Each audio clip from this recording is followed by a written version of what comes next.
is Sainyadharm. All right, viewers.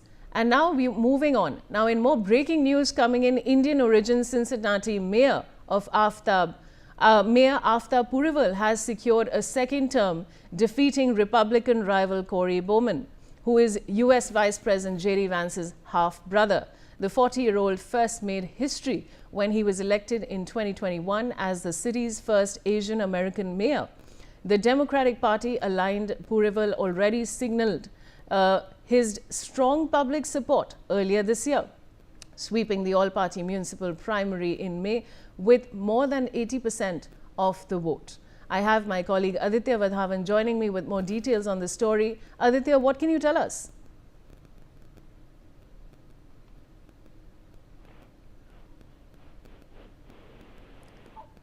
All right, viewers. So we haven't been able to connect with Aditya, but we'll try and get him online for you shortly.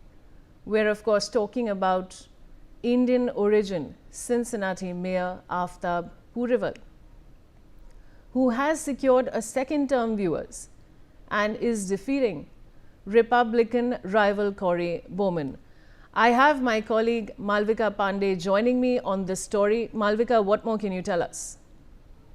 Of course, Vishali, big news coming in, of course. Now, since morning we've been seeing, of course, after Zohran Mamdani's historic win and Virginia electing its first ever Indian origin woman, we now have Aftab Pureval, who's again an Indian origin person who has won the re-election as Cincinnati Mayor, and he did so by defeating J.D. Vance's half-brother. So, major update coming out of the United States once again. Now, it's also important to note here that Aftab was in fact first elected mayor in 2021, and although he's a Democratic candidate, just like Mamdani, and this was his re-election bid for the mayor position in Cincinnati, which he has ended up winning. Yes, Vishali, back to you.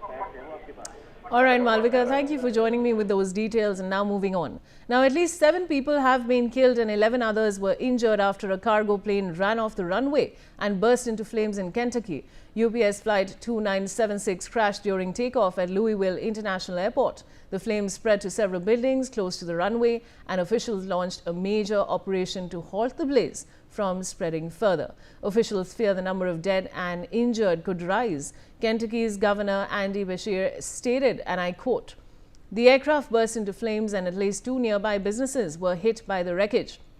Kentucky Petroleum Recycling was struck pretty directly. Nearby residents have been ordered to stay inside over the fears of further explosions and air pollution.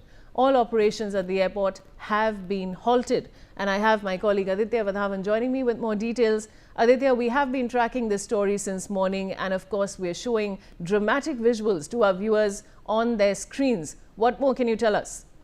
Absolutely, Vaishali. Indeed, the situation at the Kentucky is very concerning at this juncture, and the news out of Louisville is, the governor of Kentucky has said the news out of Louisville is tough tonight, as the death toll has now reached at least 7, with that number expected to rise. The governor said next, indeed. So the UPS has confirmed its active cooperation with authorities, saying we are engaged with the National Transportation Safety Board investigation of the accident and are staying in close contact with the Federal Aviation Administration. We will work tirelessly with the state and local authorities on response efforts. Vaishali, meanwhile, Louisville Muhammad Ali International Airport is expected to reopen on Wednesday. The airport is closed for this evening, will be open tomorrow morning, this is being said. So indeed, at this juncture, the situation is tense. On the ground, hundreds of firefighter personnel have nearly contained the fire caused by the crash and will search the area grade by grade for potential victims. The fire department chief, Brian O'Neill, has said at a news briefing. So indeed, we could expect some major breakthrough as far as the plane crash at Kentucky is concerned. Vishali. All right, Aditya, stay on with me. And now moving on. Now, the U.S. government shutdown has entered